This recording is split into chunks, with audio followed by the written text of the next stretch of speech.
ஓம் சாந்தி. நாம் சாந்தி மற்றும் சுகத்தின் ஸ்தம்பமாக இருக்கும் ஆத்மா.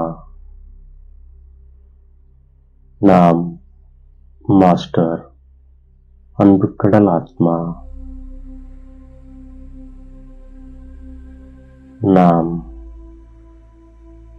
சங்கல்பம், வார்த்தை, நேரம், குணம் மற்றும்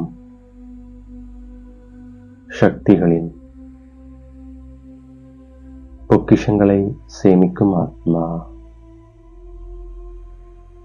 மாயை மிகவும் சக்தி வாய்ந்தது. இதனிடம் நாம் மிகவும் எச்சரிக்கையாக இருக்கின்றோம். முதலில் அனைத்து விஷயங்களையும் நமக்குள்ளே நடைமுறைப்படுத்திவிட்டு பிறகு மற்றவர்களுக்கு சொல்வதால் அனைவருடைய அன்பும் தானாகவே நமக்கு கிடைக்கின்றது. ஞானத்தை நமக்குள் முதலில் தாரணை செய்து பிறகு பலருக்கும் சேவை செய்கின்றோம். ஆகினால் நமக்கு அனைவரின் அன்பும் கிடைக்கின்றது. ஆத்மா புருவ மத்தியில் அமர்வது போல் தந்தையும் கூட பிரம்மாவின் புருவ மத்தியில் வந்து அமர்கின்றார்.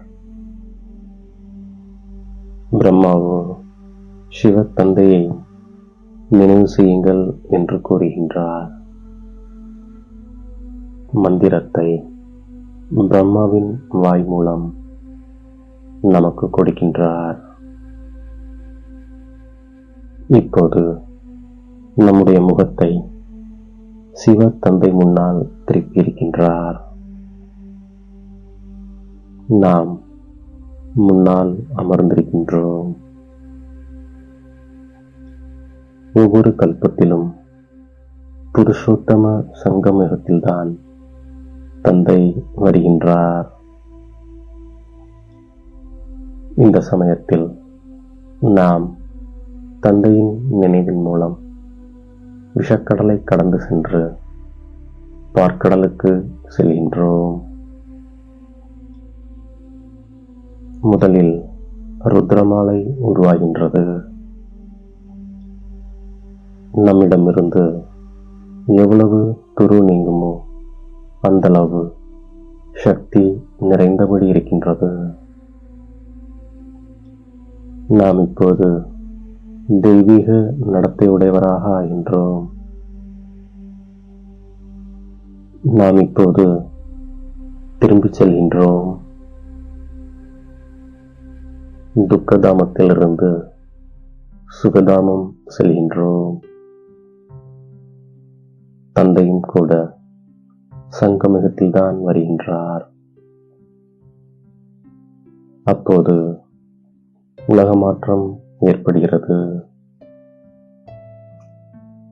நம்மை துக்கத்திலிருந்து விடுவித்து புதிய பாவன உலகத்திற்கு அழைத்து செல்ல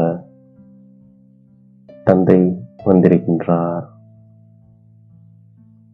இந்த சிருஷ்டி சக்கரம் எப்படி சுற்றுகிறது என்பதை நாம் அறிந்திருக்கின்றோம். ஒரு தர்மத்தின் ஸ்தாபனையை தந்தை செய்விக்கின்றார். ராஜயோகம் கூட நமக்கு கற்றுத்தருகின்றார். பாரதமோ அழிவற்ற தூய்மையான கண்டம். அதிலும் கூட அவ்வு அனைத்தையும் விட தூய்மையான தீர்த்தஸ்தலமாகும். தந்தை அங்கே வந்து அனைவருக்கும் சத்கதி கொடுக்கின்றார். தில்வாடா கோவில் நல்ல நினைவிடமாக இருக்கின்றது. நாம் சைத்தன்யமானவர்கள். அது நம்முடைய ஜடமான நினைவு சின்னம்தான். இந்த விளையாட்டு எவ்வளவு அதிசயமாக உருவாக்கப்பட்டிருக்கின்றது. தந்தை ஞானம் நிறைந்தவர், விதை ரூபமாக இருப்பவர். தந்தை வந்து முழு விருட்சத்தின் ஞானத்தை நமக்கு கொடுக்கின்றார். தந்தை தனக்கு சமமாக ஆசிரியராக ஆக்குகின்றார். நாம் சுகம் சாந்தியின் ஸ்தம்பமாக இருக்கின்றோம். நாம் மிகவும் ராயலாக இருக்கின்றோம். நம்மைப் போல ராயலாக இந்த சமயம் வேறு யாரும் இல்லை. எல்லைக்கு அப்பாற்பட்ட தந்தையின் குழந்தைகள் எனும்போது எவ்வளவு இனிமையானவராகி நாம் நடக்கின்றோம்.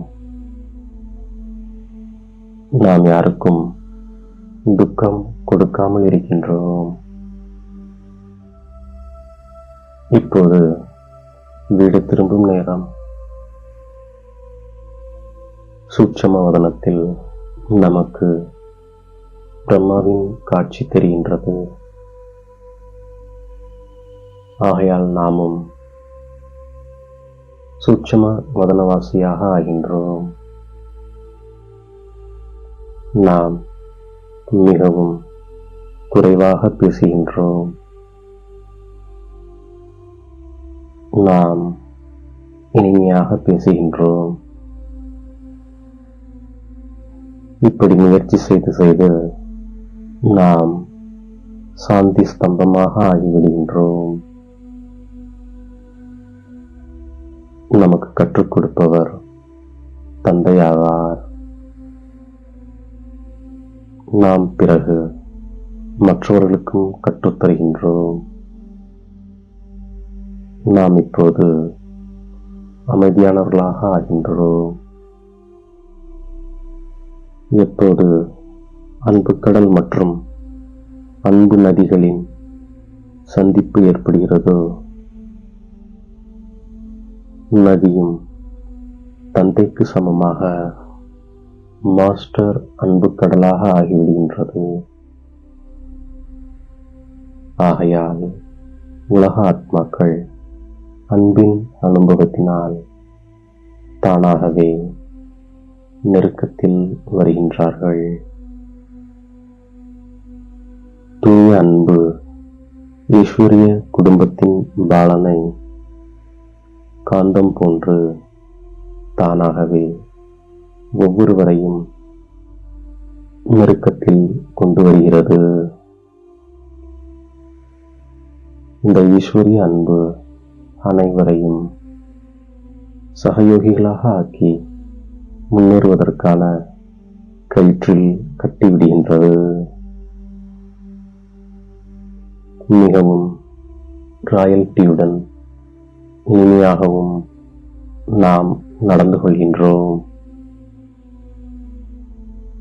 சாந்தி மற்றும் சுகத்தின் ஸ்தம்பமாக ஆவதற்காக மிகவும் குறைவாக இனிமையாக நாம் பேசுகின்றோம்.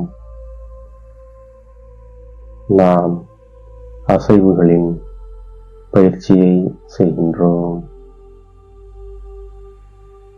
நமது நடத்தையை தெய்வீகமாக ஆக்குகின்றோம். யுத்தத்திற்கு முன்பாக கர்மங்களை வென்ற நிலையை நாம் அடைய முயற்சி செய்கின்றோம். நாம் விகாரமற்றவராகி பிறரையும் விகாரமற்றவராக ஆக்குகின்றோம். தூய்மையான அன்பின் பாலனையின் மூலம் அனைவரையும் அன்பு என்ற கயிற்றினால் கட்டக்கூடிய மாஸ்டர் அன்புக்கடல் ஆத்மா நாம். சங்கல்பம், வார்த்தை, நேரம், குணம் மற்றும் சக்திகளின் பொக்கிஷங்களை சேமிப்பதால் அதனுடைய சகயோகத்தை பெறக்கூடிய ஆத்மா நாம். நம்மை தேடி கண்டெடுத்த இனிமேலும் இனிமையான தாயும் தந்தையுமாகிய பாப் தாதாவிற்கு கோடான கோடி நமஸ்காரங்கள். ஓம் சாந்தி.